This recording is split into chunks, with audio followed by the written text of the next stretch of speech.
Ladies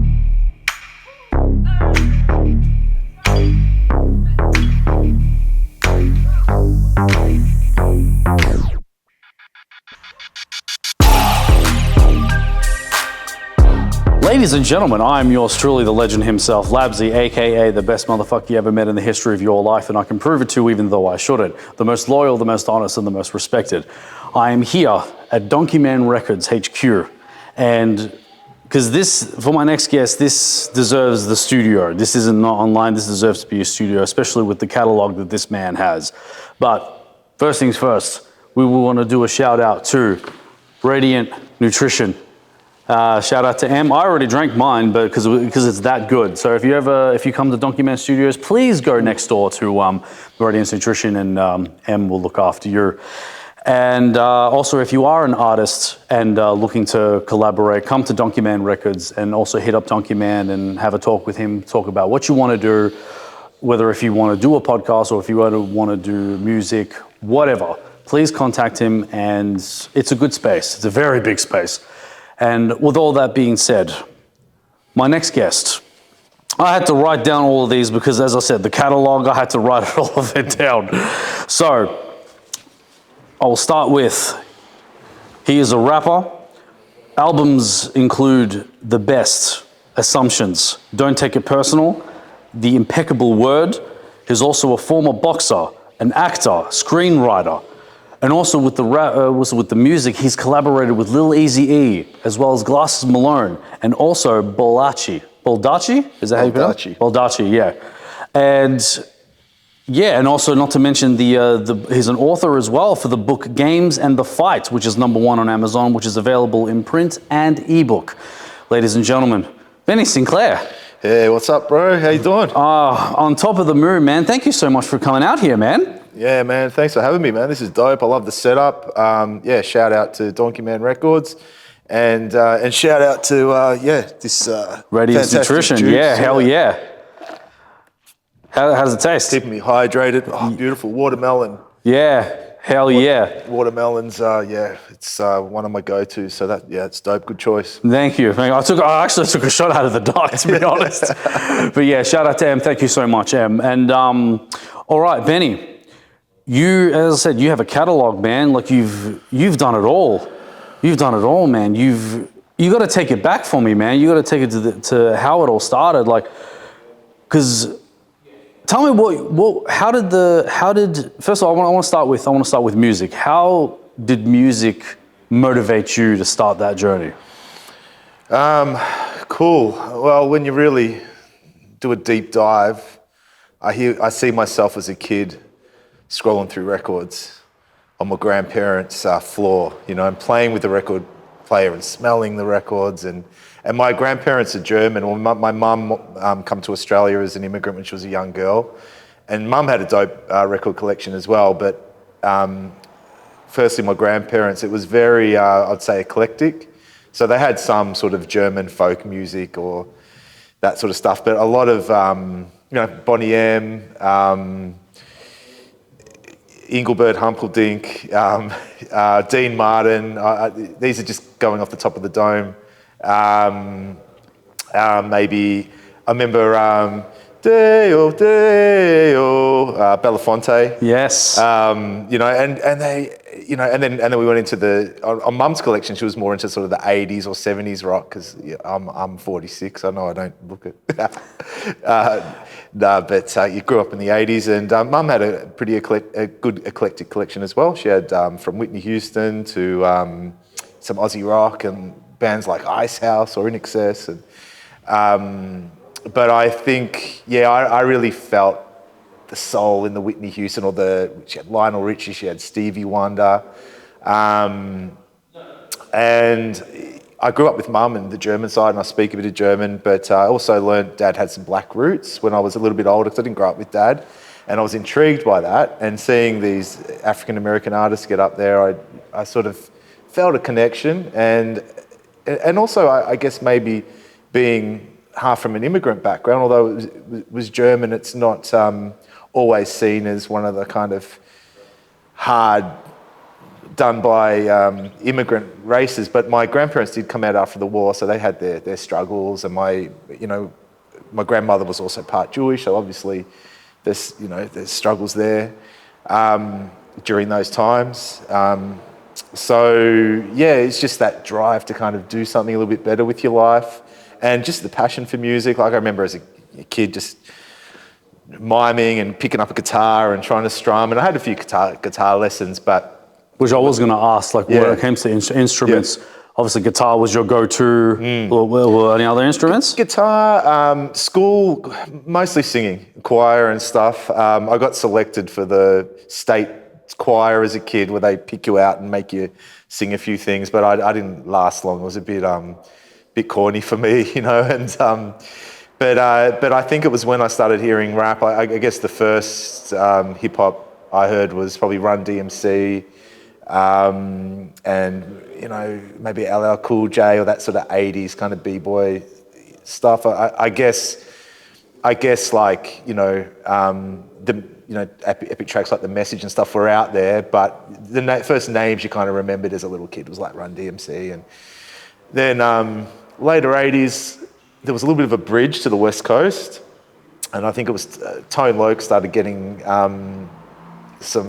maybe even Ice-T and Tone Loc and those sort of artists, LA-based, or at least representing. Would it be like Compton, like NWA and all them? Yeah, leading into NWA. Right. And then NWA was just like opening up a Pandora's box of what you can do with rap, and being, going into those teenage years, and being that, I had a lot of friends that were a similar background, that were like first generation Australian immigrant parents, and we just kind of gelled, and I guess there was that, look, I don't really know, I'm a mixed heritage man, but I guess it was easy to fall into the WOG category, and WOGs went around Melbourne like we were NWA with that sort of approach, I suppose, when you're adolescent and immature. Yeah.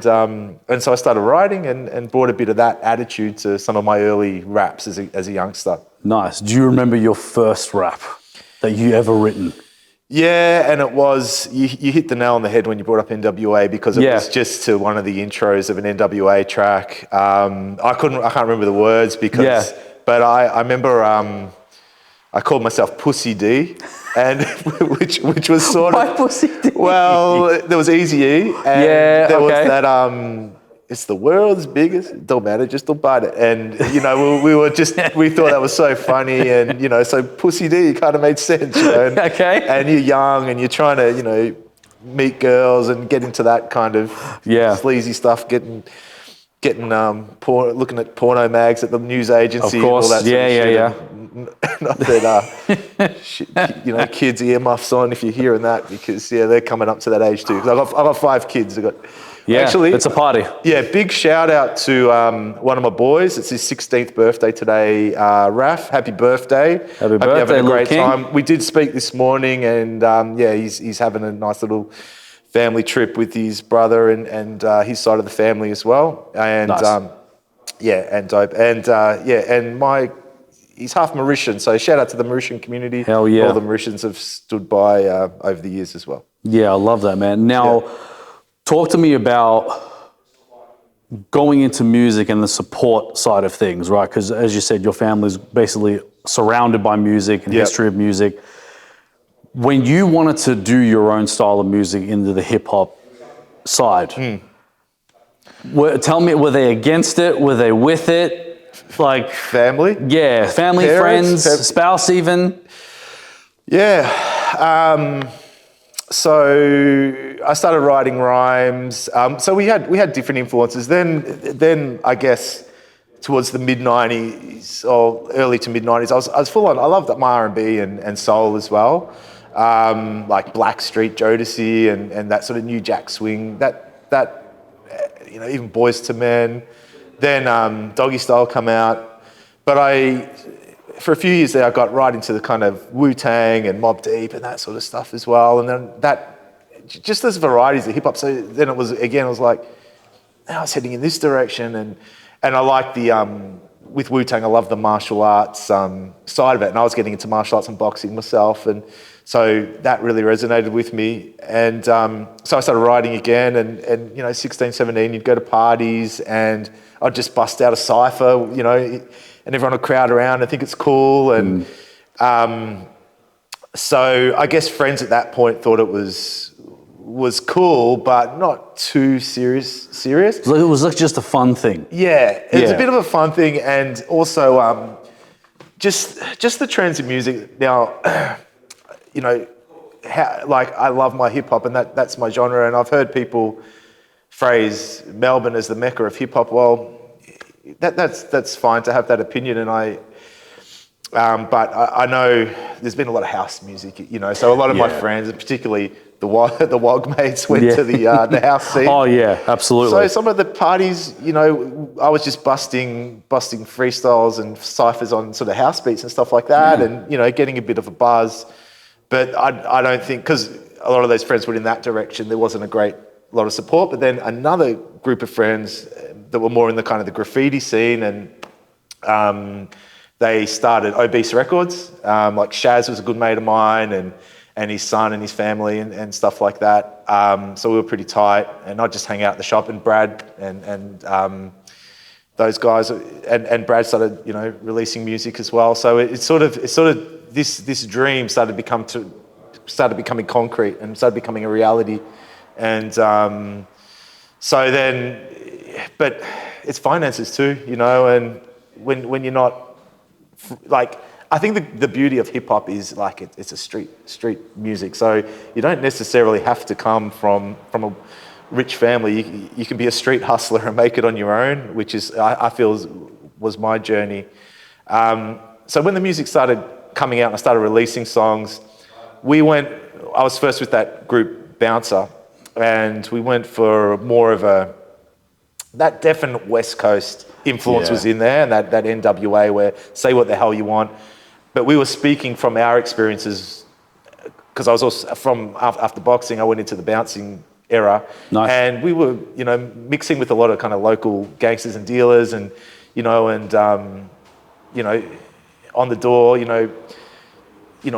were dealing with weapons and guns and knives, and it just didn't feel that foreign to us. So it was an easy association. Although the other guys rapping with kind of put a bit of a edge of sort of humour on it as well. But we felt NWA and some of our mentors and even Ghetto Boys, or hell yeah, Ghetto Boys. Although it's not strictly West Coast, so to speak, but they had that influence. Or Cypress Hill, of course, that was smoking. They were speaking about weed and Snoop and all that G-Funk and all that stuff. That sort of heavily influenced the style. But yeah, when it got out, my dad liked it. My dad was pretty supportive. There you go. Dad liked it. Mum likes my solo stuff more. Okay.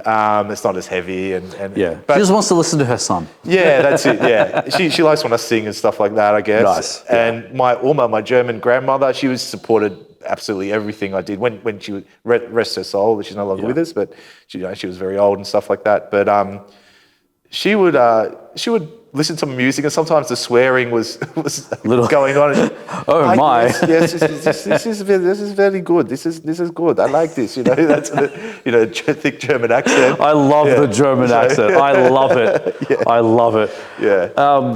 Because obviously I'm a big music guy myself. Yeah. Like, I'm not a rapper or anything. I do know how to sing, but I don't really sing like that. And like I grew up with West Coast and like a bit of Tupac as well. Dope. But then I started Houston rap, Houston hip hop really grew on me. Oh wow, cool. Yeah, so I listened to the Ghetto Boys, Willie Deacher, and also Scarface as well. Absolutely. Oh yeah. Oh he's Lord. been getting a lot of cred. You hear his name, circling around a lot more in podcasts or general hip hop conversations. Yeah, of course. Yeah. And were even during his prime in the 90s and stuff. So it's good that it's absolutely, because if you look at mid 2000s when like YouTube came out, but it wasn't as it is now. Everyone was still relying on like MTV for Lil Wayne and those type of artists and stuff. What the gatekeepers chose to Correct. Thank you, said that. And but I thought to myself, no, I wanted to really explore different things, and I started to fall in love with the Bay Area as well, and also with Bay, like E40, Kick the Sneak. Oh, yeah. You know what I mean? Like all them, man. Like I went hard. E40's like kicking ass, man. He's my favorite rapper, man. Wow. Yeah, Sick. man. Because even shout out to Sick With It Records. I've even spoken to some of his people in the yeah, man. That's like huge. on Instagram Live and stuff. And really tried to build that relationship too. So even in Texas as well. I mean, I had the honor to have Mike D on my show, who was a member of the Screwed Up Clique as well. Oh wow! From with DJ Screw. Yeah. So back in the day. So shout out to Mike D, man. Yeah, that's and respect, man. Yeah, man, because I always listen to. I always love to listen to something different. Yeah. I mean, what I love about the Bay Area is it's very dancey as well, but with the Houston, it's very like slower but more cruisy. Because I love cruising in the car myself. Yeah. So I want to listen to all of that. Yeah. You know what I mean? So that really resonates with me, and like the lyricism is just incredible. Yeah. Absolutely incredible. So that's always been my love. So and if you're in my car, it'll be nothing but Bay Area and Houston. Yeah. Even so, also I'll listen to everyone else, everyone from New York as well. You know, like Jada Kiss and all them, and obviously Fat Joe and like Fabulous and all them, of course.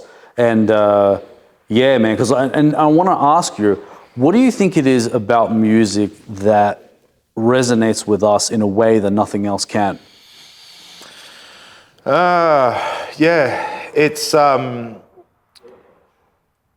gonna say this. It's a combination of, and this is what I feel. And this is the same answer that I'm going to give you for taste buds. But I think they're very similar because it's a taste of music, right? And that's how we phrase it.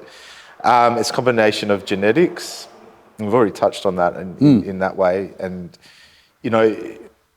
So there's a bit of inspiration. When there's someone that looks like you or has something in common with you, you're kind of drawn to it. There's kind of that interest. But genetics might not be the leading factor. Then it's a combination of experience, what you've experienced. You know, like you can always remember that song, that you know, that one song that you just remember the very first time you heard it. Yeah, and then and environment. You know, what we're around, what we're exposed to, and then how you interpret that on your own playing field. You know, and what you want to do with it. Some of us want to take it a bit further and be involved and be part of it and make something ourselves. Some of us just love to listen and enjoy and feel have those experiences come back to us, have that, you know, that track that makes us feel good about ourselves and who we are, and you know, that one thing, that story that resonates with us. And yeah, I think that's the beauty of music. Like, it's just so, nothing can kind of pick you up or draw an emotion faster and more effectively than a song. And not just individually, but masses, you know. And I know I've, as a bouncer, working clubs, that's what I loved about it. That's why I did it. I wanted to be around the music. Most of the time I was on the door because just for the music. Like, I don't care about anything else. Because I didn't take shit, you know. But shit, when I got to go in and kick back and you know, have a little sneaky knockoff drink after work and just kick back, and you know. But with the bouncing work too, I got to meet. I was going to say, you would have met a few people as well. Talk about that, bro. I Will I Am from Black Eyed Peas. Wow. Hung out with him, had a real good talk. What's he like? Chill, bro. Chill. This is years ago. This is before Fergie joined the Black Eyed Peas. He was. This was before. This was before. They were just a upcoming kind of. That would have been before they went mainstream. Yeah, but I was still kind of underground, but we we knew their songs. They had a few. Their first couple albums had dropped and hit like, you know, like I don't know, Obese and like, you know, the other sort of independent type. I can't remember Central Station. It was around back then, but that type of vibe, you know, like. A couple of the record stores on Chapel Street that used to be good for. There wasn't just obese. There was a couple others on Chapel Street that were quite good for like hip hop as well. That would sort of give you what's hot if you went in there and all that stuff. So their CDs are out. So they're just playing at Revolver, like in the front room where Wow. where I've played a couple times. Yeah, which is, wow. I always think of that shit. Like artists like that have played here. It's a really good good venue, and they've always looked after us as well. They've let us do film clips there over the years, and we used to rehearse in the rehearsal rooms they had, and all sorts of things. So so shout out to Revs as a bit of a Melbourne icon. Hell yeah. So met him there, had a good chat, and he was playing the next day at the big day out, and he invited me to come backstage and cook up with him, but I just didn't get around to it in the end. But he was very, and I told him where I was at with my music at that point. I was just writing basically and ciphering, and I'd also rap after work when I was bouncing. Like would have knockoffs and play pool and stuff. And I'd just start rapping, and all the staff and other bouncers thought it was pretty cool. And sometimes they'd try to battle me. I was undefeated in the in the bouncing battles, or sometimes you'd get other, like the busboy or the bar that could rap, or were trying to get stuff going themselves, and you'd battle them and have a bit of fun, and show, bust out your ciphers, and man, I even rapped at a pub in Dandenong. Oh yeah. There was one of the roughest places I worked at. Got in heaps of brawls there and stuff like that. But the manager knew I rapped a bit, and Friday night they used to do like a members draw where you pull out a raffle ticket. Yep. And he goes, "Oh man, I'll give you a bottle of scotch if you jump up on the mic." And I'd rap it out every Friday in the middle of Dandy, and it was mostly like old people playing pokies, like what's going on here?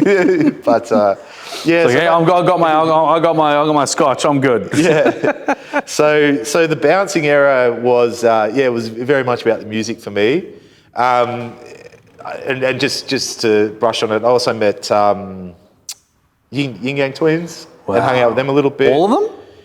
The two brothers, yeah. Two brothers, but more in depth. This is, you're gonna spin out on this one. Alchemist and Mobb Deep. In about 2006. So What were they? Sorry, what were they like? Because you do hear, when it comes to meeting big rappers and big mainstream artists and stuff like that, and as much as we see how cool they are on TV, they can be a bit different in person, right? And it has kind of shattered people's dreams a little bit because, they want to meet someone and they're not really what they expected. How were they with you? Chilled, really chilled. Okay. It was, so what happened, I used to bounce at a club not far from here, down in Knox, and the owners were Persian, and we got along really well. They bought a club in the city called the Metro, and they knew, and I used to bust raps at their club too, up with the DJ and all that stuff, and they knew how passionate I was, so they invited me down, and I thought, yeah, cool, this is just going to be hanging out watching Mobb Deep, but Mobb Deep started getting annoyed that people were just hovering him and hounding him and all that stuff. What I was there with one of my big Samoan friends, and the owners come up, Benny, we need you guys to take care of the stage and clear all these people out of the back room, and for maybe a few drink cards and whatever, we just did that. And then we just hung out. We did the stage, just hung on the stage with them, just kicked back while they performed. And then after, we just smoked, had a smoke. And I don't smoke much, but it's Mobb Deep, man. So of course, we just chilled, and we obviously in that era we knew all the clubs were always VIP entry, so we invited them out afterwards, but they just wanted to chill in the hotel room, and of course we spoke a little bit on music and stuff. But there wasn't much networking beyond that. And since one of the guys has passed on, so rest in peace. And yeah, we just, it was just a cool experience, I guess. You know? Yeah, nice. Yeah. Man, so that's already like crazy already. Yeah. And would you say that kind of gave you of an insight of what happens when you are these people? Like, you know what I mean? Like as in, and I sense that these people as in like high level status and high level celebrity. There was that, and there was one other moment back in '97, and this is where your world's all kind of, synchronicity in play. 1997, I went to Germany for the first time to see where all the family had come from. I went with my grandparents and stayed with family for about 4 months. So, I came back speaking fluent German with some kind of strange Euro accent and stuff like that. Yeah, you has the German accent. I did for the moment. Yeah, but I love it. I fucking love it. Ja, stimmt. That's so anyway, mum's hometown. I'm driving with I just turned 18. So I'd actually had my license and stuff, and I was just driving with family, and I see this poster, Wu-Tang Forever gig. Wow. It's this place called, it's really, really ironic because the place they held the gig was now like a sort of museum on World War II of the Nazis and stuff like that. Because of Nuremberg, this is in Nuremberg, so there's a Nuremberg trial. Russell Crowe's got a movie out about it now, which I haven't watched yet. Wow. And just all the atrocities but it's good that they've restored it, because the German consensus, apart from a few fuckwits, is that we ain't fucking going back to this shit, and that's fucking good, right? That's fucking good. So they need to. The way they've handled it since is testament to a culture that will it wants to change, isn't it? It's not going back to that shit. Yeah, of course. And being mixed heritage and half German, it's always been a bit weird because my grandmother's part Jewish and my dad's part black, so it's like, well, what would have happened if I had grown up in Germany in that era? Oh man. But the Wu-Tang concert was right near there. So I rocked up with one of my cousins, and there was I think Germany probably has a bit more of a sort of Nigerian, West African and African American culture, because a lot of servicemen went there, particularly in the late 90s. Like people, the world's probably moved on a bit now, but there's a lot of like half German, half African American people and all that sort of stuff. So there was a bit of a community there, or more than it felt like more of the culture was being represented in Germany at that time than it was back home. Anyway, the gig started. There was a massive brawl, and my cousin, who was a few years older than me, you just wait up the back, and just had to kind of push a few people away from getting too aggressive in our face, just fend them off a bit. And anyway, as the gig started, even ODB was there. Like Method Man was like breaking, like rocked a windmill. I'm like, this guy's like the ultimate b-boy, But he was busting one of his verses, and I guess the Germans didn't understand the lyrics as much as me. Yeah, of course, yeah. So he's done I'm kind of right near the front, he's done the old mic drop. I finished the bars, and that was the moment I thought, I can mix it with these guys. Like, he's looked at me, he's beeline me, I've finished the verse, and it just didn't feel, that much of a dream anymore. It felt like something that you can make happen. It took me a little while, but yeah, of course. And same, like particularly meeting Mobb Deep and Alchemist. It was like, well, we're not that much different. Yeah, different upbringing and slightly different cultures, but there's that common denominator there. But I do think a lot of how we live out here, having been to LA and the States and worked with people like Baldaci and Glasses Malone and Lil Eazy E, and also when I was on round 2, I was with DJ Bobby B, who's Sugar Free's DJ. No way. Yeah. Wow. So that's how I'll go into that a little bit later if you like. Of course. But seeing how these people grew up and what they've been through, and going, you know, I didn't go right into the hood, but I went to Compton, I went to East LA, and a homie, like Chicano homie, took me around, and he's like, you know, you see that light pole there, man? That light pole saved my life, you know. Shots were fired and it just ricocheted. Because I was going to ask, like, you going to the US, where basically hip hop was created, right?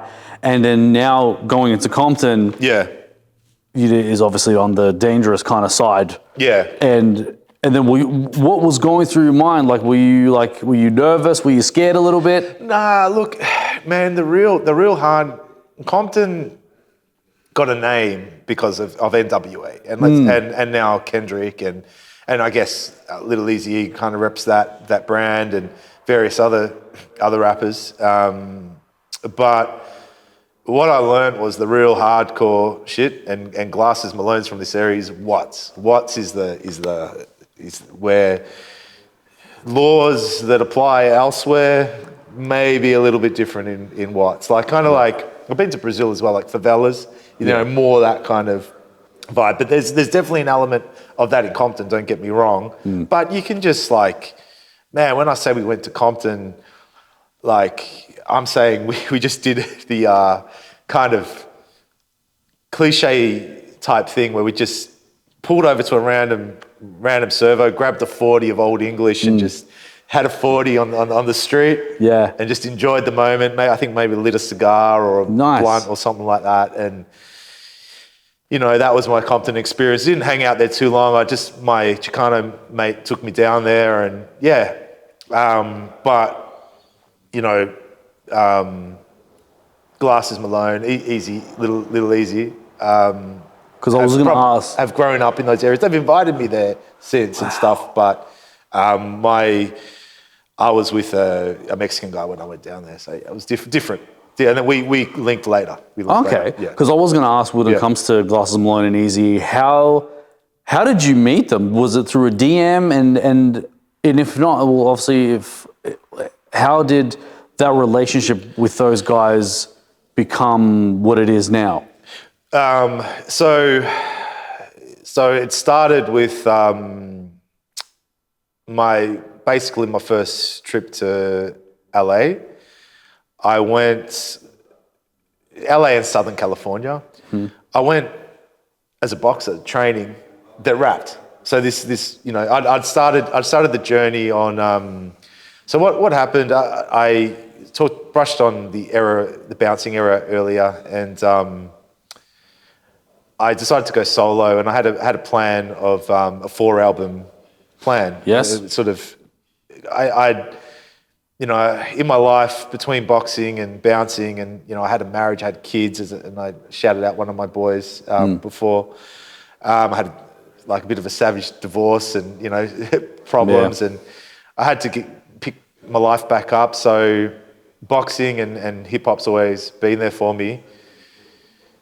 They've never left, but they kind of hit you harder at certain points in your life when I've needed it. So I boxed amateur as a kid, and I decided to turn pro when I was a little bit older.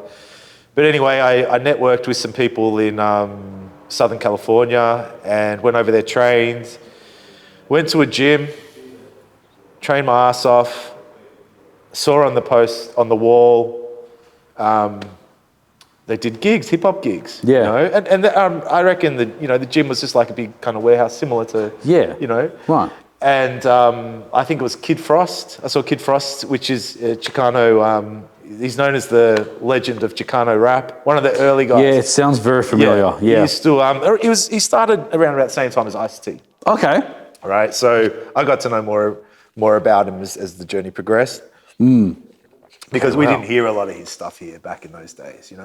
Of course. We were just fed what we were. Yeah, well, that's what I was saying before. We were fed what we got.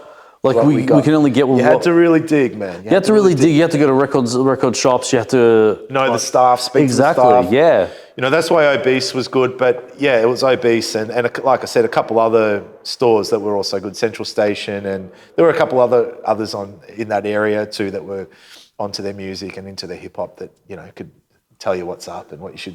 I mean, you could even listen to the CD before you bought it. So back in those days. Yeah, so I gave the owner of the gym. I came home, finished my album because I hadn't released the Impeccable Word yet, and sent him across the Impeccable Word. Didn't hear much, but he did give me his address to send it. Did a show at Revolver. Did that album with DJ Relic. And a lot of the production was done by a mate of mine called Leighton Hemmer, who's a Maori guy who used to be in this R&B group in the 90s. I used to watch him as a kid at Polynesian festivals and stuff. And a few of the Polynesian people I knew him and stuff. And yeah, then we connected on music. He's on that a little bit, and a few others. Then did Don't Take It Personal, which was another installment to this 4-album plan. Sent the guy, Charlie Perez, another CD, didn't hear much back. Then, so we kept doing the same thing. I kept gigging, ran a few shows as well, did a show, couple of shows where I put on other independent artists. Nice. I think even some of your guests have been on some of the shows I've done. Okay. Yeah, just I've seen their faces pop up and stuff like that. Are you talking about like Legend the rapper as well? I think we had. That's where I actually met you when you did the show when Glasses Malone was supposed to come down and he couldn't, and you had to do your thing with the show. I forgot what it was the stage was called, but you had Legend. You also had other artists as well. Yeah, so J Dollar and Capsize. They're Geelong cats, and Baraka the Kid. Yeah, so we're still working together with those guys. Earlier days. Yeah. Then, I decided to do this. I'd done a couple of tracks about boxing, but I also just to stay fresh, like a lot of vocal training and stuff like that as well. I do enjoy singing. Although my singing teacher always tell me you're a rapper, but I do like singing, and I've just stay in my lane in what I can do and all that sort of stuff. But I feel that you can do it all. If you feel that you can sing and you can rap, then why not try different things? You know what I mean? For me, I'm a big believer in experimenting with the gift, right? Yeah. If you can sing, experiment with that. If you're a rapper, experiment with that, and then try to see if you can combine it in a way, whatever, and see what you can create. Because in the world of art, there's no wrong answer. Yeah. There's no wrong thing to do. If you look at some of the great rappers, they obviously didn't get it right the very first time, but then when they experimented with different styles and stuff like that, it got them to where they are today. Yeah. You know what I mean? And especially I try to tell a lot of local and independent artists as well, just don't listen to anyone that says stick to this or stick to that. No, just experiment with it all. Yeah. Because you don't know what could, and plus it looks good in a catalog sense because you can be if they want to sign to a record deal, hypothetically, and then it could be like, okay, we'll use you as an example. So, okay, Benny knows how to sing. Okay, Benny knows how to rap. Benny knows how to, he's an author as well. He knows how to do this. Okay, they know how to tick certain things instead of just sticking to one thing. You know how to do multiple things. Yeah. You know what I mean? And I love that. Yeah. Yeah, they call it Renaissance vibe. Renaissance, right? Renaissance. Renaissance vibe. Okay. It depends how you pronounce it. Okay. I say Renaissance, you say Renaissance. Okay. Tomato. Same. Yeah. Same. Yeah. Renaissance. There you go. Yeah. So, meeting Eazy E in Glasses Malone. Yeah. What was that like, and how did that relationship get to where it is now? Yeah, so to cut to the chase, I dropped this boxing track called Nothing Comes Easy. This is the track that hit with the owner of Round 2 Music. He goes, I got good news for you. I'm sponsoring a California-based commercial station. We're going to play your song this Friday night. Kid Frost's going to review it. So, and the vibe was good. So finished the album, dropped it on college radio, did a college radio campaign basically, and this track, it did really well, charted. The album overall got, sort of 2021, but the track Nothing Comes Easy got up to number 4. Wow. Yeah, and there were other Aussies on the chart, like Sampa the Great was on the chart at the time, I remember.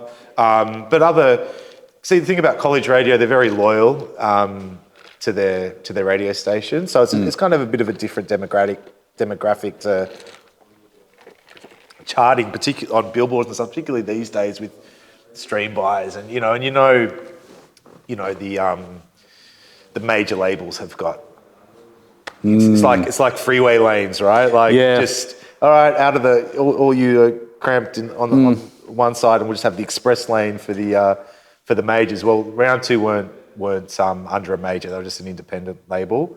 But yeah, so they had me out after the track did well, the album did well, and they got some good response to it through their channel. So they wanted to get me out to work with Sugar Free's DJ Bobby B, who I mentioned before.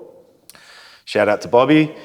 And Jay Stank, who co-produced with DJ Battlecat Bangin' on Wax, which was the first, and the whole series. I think they brought out a few albums.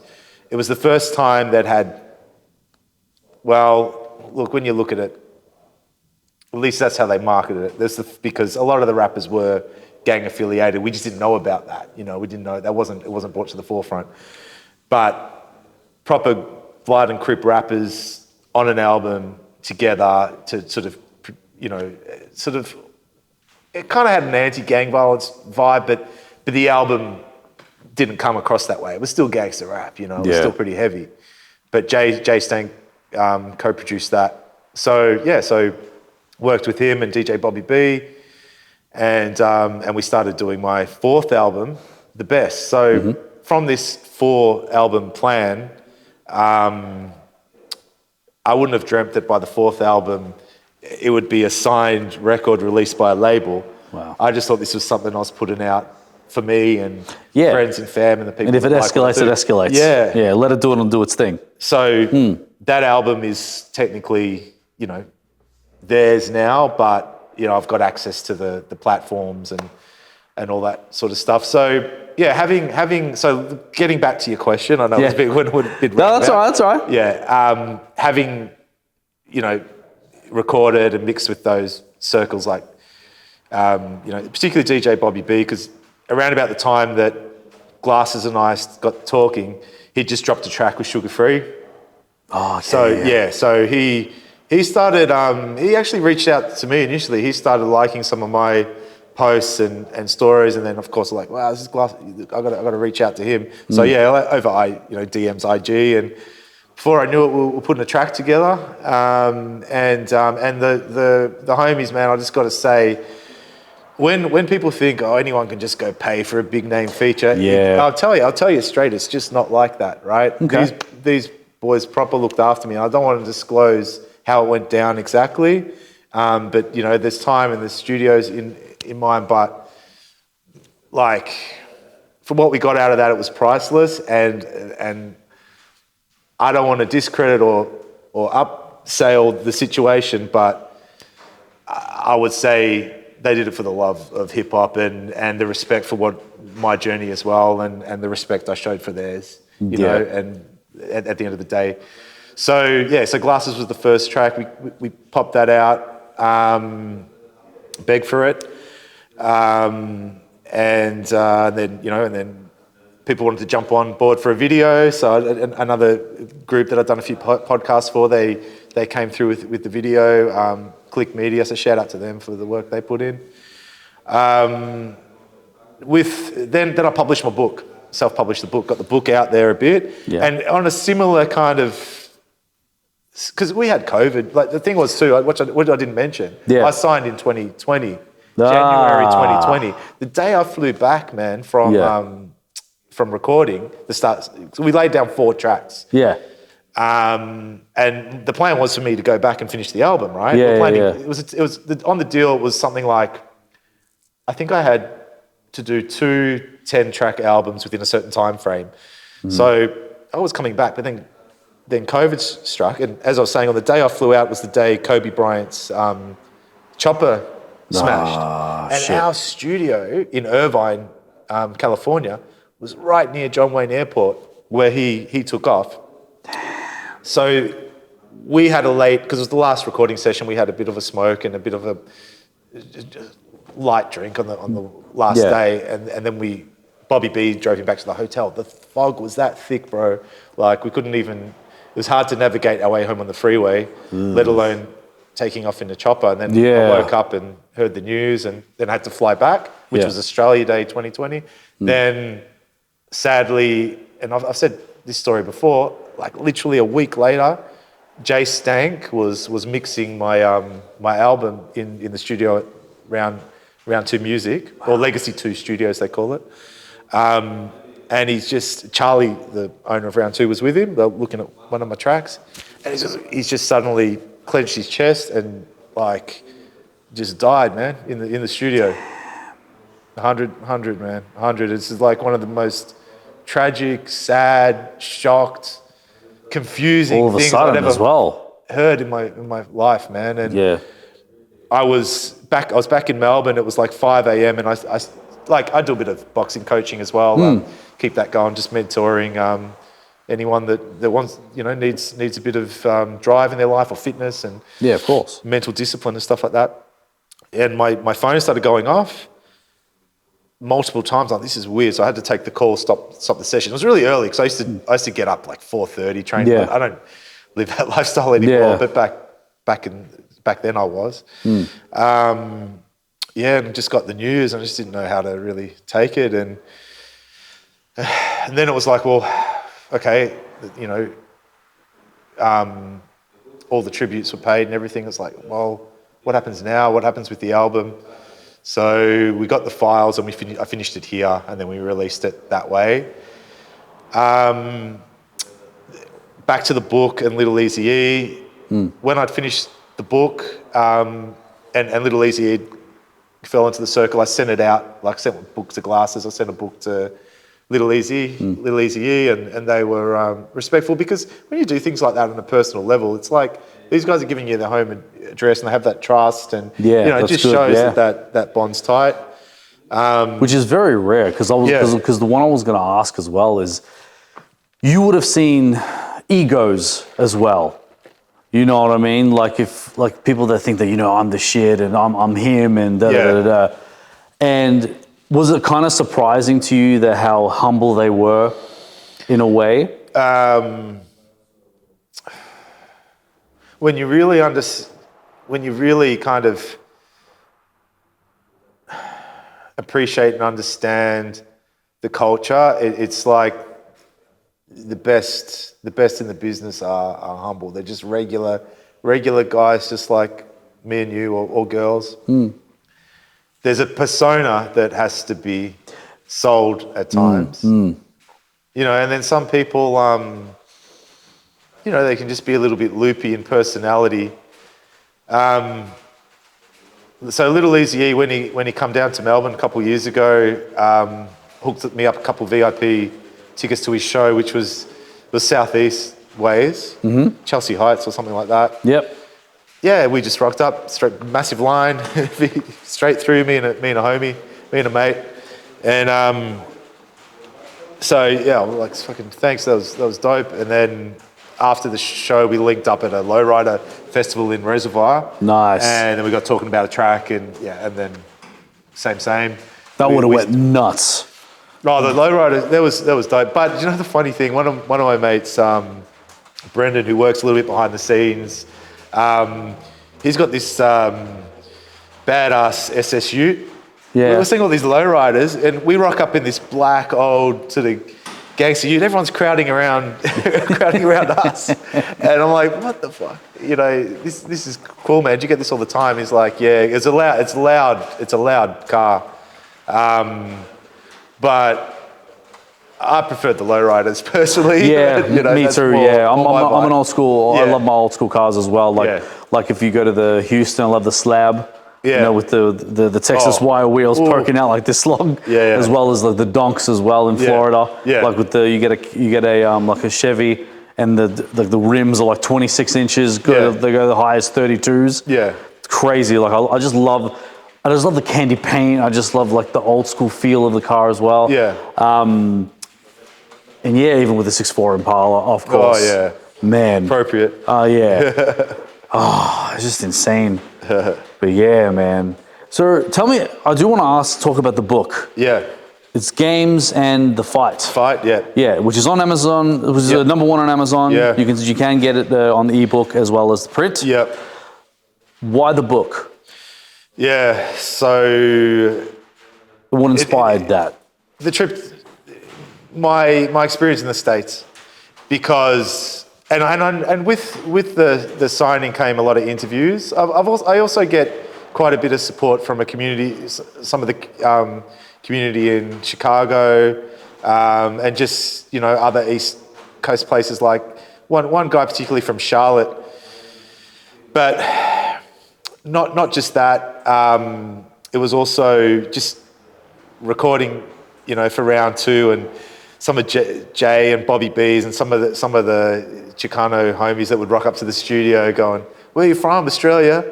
You guys got kangaroos and shit." And like, yeah, we got kangaroos, man. Oh yeah, and like, so, you know, what's with rapping and shit? You guys, you know, like, fuck, man.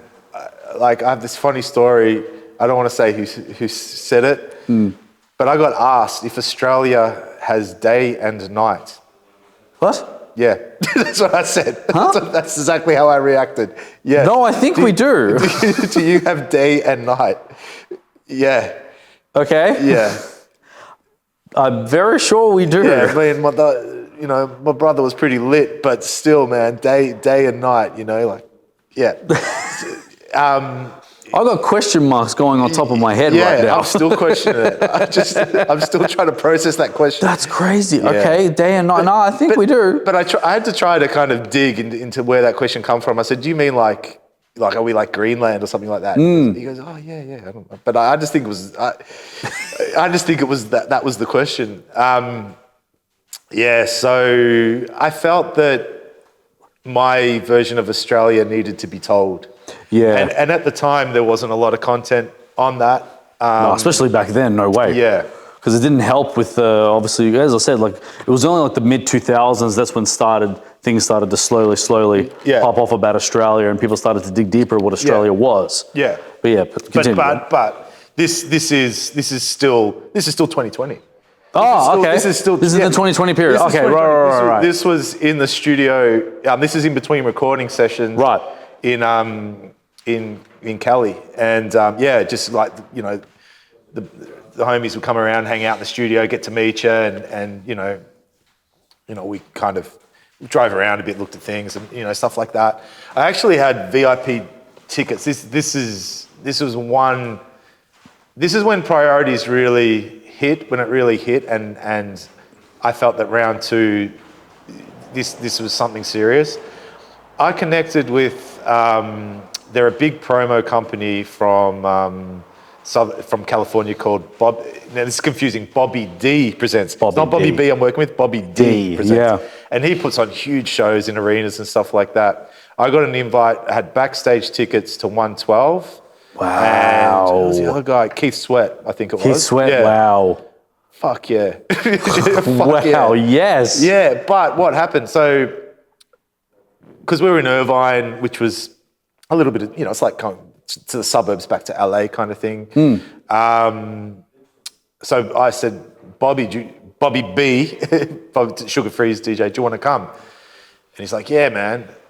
But we were working on the album, and Jay, rest in peace, said, bro, you boys ain't going anywhere until we finish this song. And I just went like, and he was a little bit older than me, and it was just like, I was just like a little kid. Okay, man. But in a way, it was a compliment, because I felt they were serious. I knew Jay was serious, and that's why it was such a loss. It was such a fucking loss, man. Yeah. Such a loss, just to the world of music, but to that project as well. But that's life, man. You know. Yeah. So we had to miss out on that. And yeah, I don't know how happy Bobby D was with me because there hasn't been many invites since then, since that time. Oh, really? That's life. I'm sure, you know, if I ever, when I head back to LA and I touch base again, hopefully. Did you ever there's meet no Sugar bad Free? blood. Nah, just Bobby B. So, Okay. so Sugar Free, that's because we haven't really met and connected. Yeah. I mean, I can get all these guys for features, and I can also like curate artists here for features. Yeah, nice. Via contract and stuff like that, which is brings me to a project that's dropping soon. Excellent. But because I don't have that sort of Bobby's Sugar Free's guy. Yeah, of course. They've got their own arrangement. So me to kind of step in on that and try to get a track, I'm just getting treated like a regular full guy. price on feature type of course, thing. Yeah. You know, which makes a huge difference, especially when you're talking US dollars here and stuff like that. But the other guys was different. Even Baldy, Baldaci. Yes. That came a little bit. I think once the Glasses Malone got out there, Baldaci kind of drew in a little bit, and then we got talking about a track, and that was a similar arrangement. He's a cool guy. He's had a hard life, that dude, man. Like, shot 5 times with an AK. We're not talking about a 22 or AK, bro. Wow. Survived years in jail, tattered from head to toe, and the guy's got bars, man. Like he can rap and drop tracks with Yellow Wolf and Yeah, wow. so that was a real interesting project as well. But probably out of Glasses and I would talk on the phone and Lil Eazy E, I probably feel a bit closer with those guys. It's a bit more. Yeah, of course. It's a bit more. Like they're more brothers. Yeah, the relationship's they have the brotherhood there. There's a brotherhood there. Well, they've certainly welcomed me in to an extent. Of course. It'd still be like an artist business type relationship. I didn't grow up with these guys, but it's a cool one all the same, right? To be real and yeah. Yeah, nice. Wow, that's crazy. Especially like knowing like these types of people that are willing to work with you and stuff, and really to connect with you, and you get along so well. Like even for me, like even the journey of my show, I've connected with some of the most amazing people. I even we were talking about E40 before. Wasn't my favorite rapper. Yeah. I had the honor to be on an Instagram live with Sugar T. Oh, cool. Yeah. And obviously wow. with his E40 sister. And so she knows who I am now. Yeah. And going back to Mike D as well from Houston, I even got along with some of the people from the radio stations in Houston as well. And it's such an amazing thing. And when you were talking earlier about how when you would see flyers, basically anywhere you go, you went to Germany, you see a flyer, you go to the gym, you see a flyer. It's kind of like these signs are calling you. You know what I mean? Yeah. And it's so crazy. And then when you actually like pursue it, it's just like, wow, is this really my life right now? Yeah. But also, and I do want to ask about when it comes to your peers and friends, when they see you going to America, getting to the status that you're building your way up, have anyone changed around you from where you were before to now? I think so. I think in Melbourne we're a big sporting place, and I was a competitive boxer, and a street grapher as well. But not huge. We started getting little brushes with the law and all that stuff, and I kind of got out of it. But a lot of my friends still stayed in it. It's competition, man. People are competitive, bro. Like, people are competitive. I think they wish the best for you, but not better than them. They don't want to see you better than them, Yeah. So, and especially your peers and people, some of my, I've got a range of different friends from different cultures, and everyone just kind of goes on their own journey. But I still sense there's that competitive edge, and I've worked with a lot of, now look at the local scene. like, you know, I've been right around for the whole emergence of that, but sometimes I feel a bit like, you know, a bit like an island, just doing my own thing. Whereas, you know, I've worked with these people, I've shown support, but then sometimes that support doesn't necessarily come back. But that's life, man. I'm also a boxer, so I've taken a lot of hits. I've never been knocked off my feet, and that's my word, and that's been proven. So I just keep going. I just keep stepping forward and try not to worry what's going on around you. And yeah, sometimes it kind of suck when your name's not getting mentioned when you feel like it should, or you feel like there's certain things that people should be, you know, just giving you a little bit of acknowledgement for. But that's okay. I understand. It's a competitive business out there, and people want to push their brand first, and that's fine too, you know. But I think eventually your work will get recognised, because the work that you've done, especially like even the catalogue, like the boxing, the screenwriting, the acting, and obviously working with big names, you know, people are going to look at that and be like, wow, Benny's been around. And really just like, wow, like people are going to respect it, you know what I mean? Maybe just not now, but eventually people will, and what I've just came to me just now is that the right people will attract that.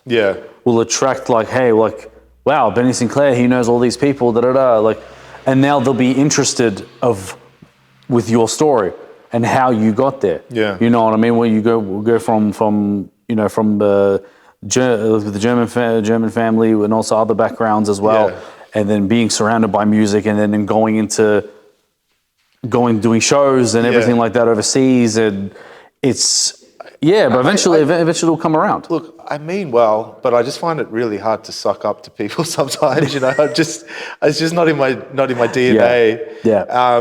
And you know, you sort of I'm very loyal to my own music. I definitely do it my way, and what gets me ticking, what gets my heart pumping, and what, you know, and I just like that more soulful, that West Coast style, and I feel that the life I've lived kind of sits in that lane a lot more than just some of the, you know, more.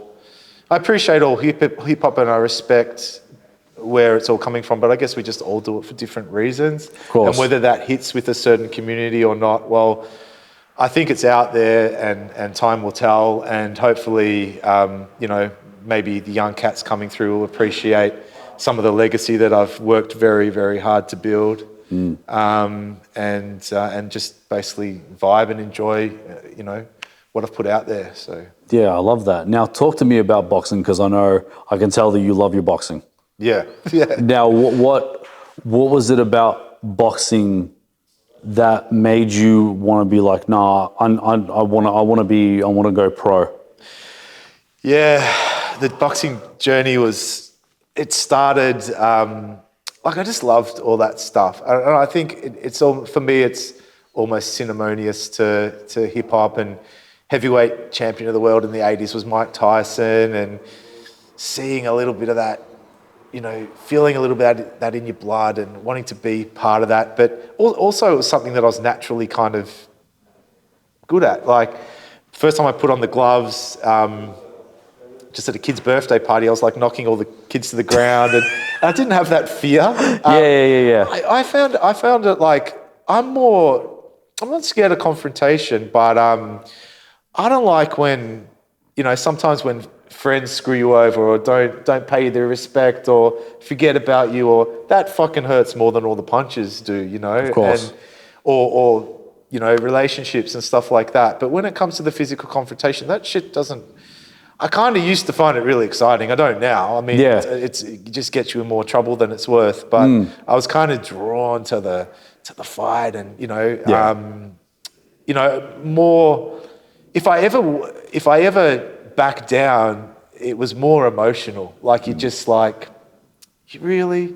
I thought we were mates, and you're going to go that way, or you're going to try and stooge me some money or something like that. And it is interesting. And it's like, you take offense, and you go into, you know, like, man, that hurt, and you can't get it out of your mind, and you almost shut down a bit. But when in the heat of the moment, I was a completely different man, you know. And that's what sort of, in the heat of the moment, boxing is very much the heat of the moment. The ref's there, you're touching gloves, and you got to fight. It's fight or flight. I'd prefer to fight, you know. Yeah. Because I was going to say as well, like and I do resonate with what you're talking about, how when people be fake, basically, it hits you harder because you've invested your time, invested in your energy. You've even made memories with these people, and now it just feels like it's nothing to them, but you cherish it forever. And now it's just like, then what the fuck was all this for? You know, and I definitely resonate that a lot. Like I've come, because I try to, me as a Middle Eastern, you know, we're people pleasers, you see. So we try to do all the sucking up a little bit, try to make people get attention and stuff. But then when you finally realize that, you know, the right people will come to you, and even if people do leave your life, right? Basically, you did them a favor. Because you're never going to see them again. Right? Yes, it hurts because, again, we've invested time, we've invested energy, we've invested money even. Right? Into these people. But then it's like, well, you know, everyone's time's up. It's like an elevator. It's amazing how often it is money, but it's not the money, is it? It's not the money. No, it's not. It's not the money. No. It's ridiculous. You know? And it's like, well, you know, again, like because I think this goes back to when we were kids, when we would watch like cartoons and stuff, and they'd do the whole, well, friends forever and da. And I think that kind of got a piece of that in our minds. And when we think of friends, we think, oh, we're going to, this is a forever thing now. But then it's like, nah.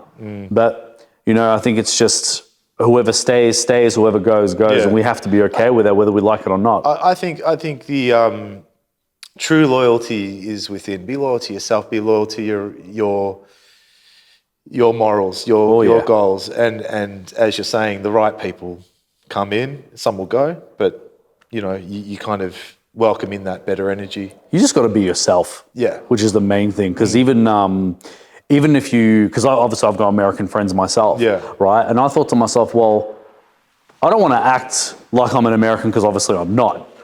What if I actually just be myself and then see how we go from there?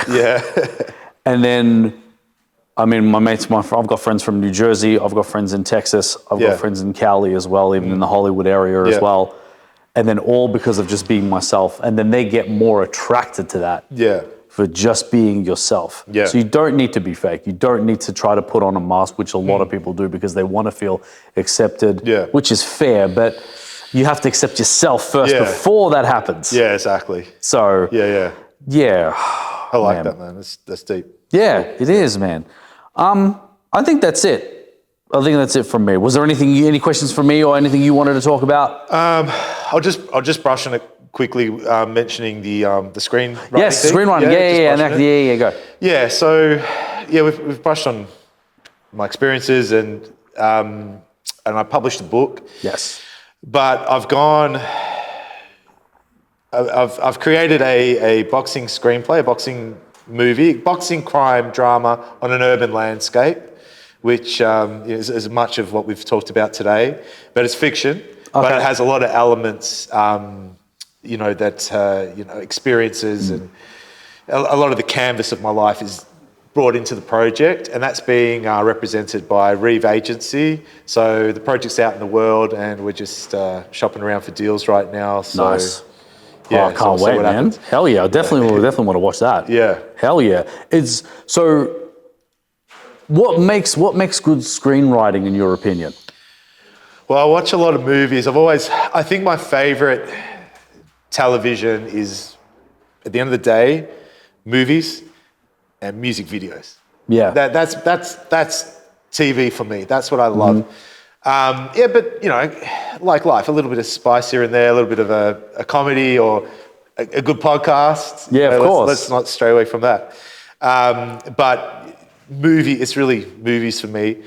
So I watch a lot of them. I grew up, one of my favorite movies, I was too young to watch it, was Scarface. I fell in love. This is mid-'80s. My stepdad had brought home the cassette. No one was home.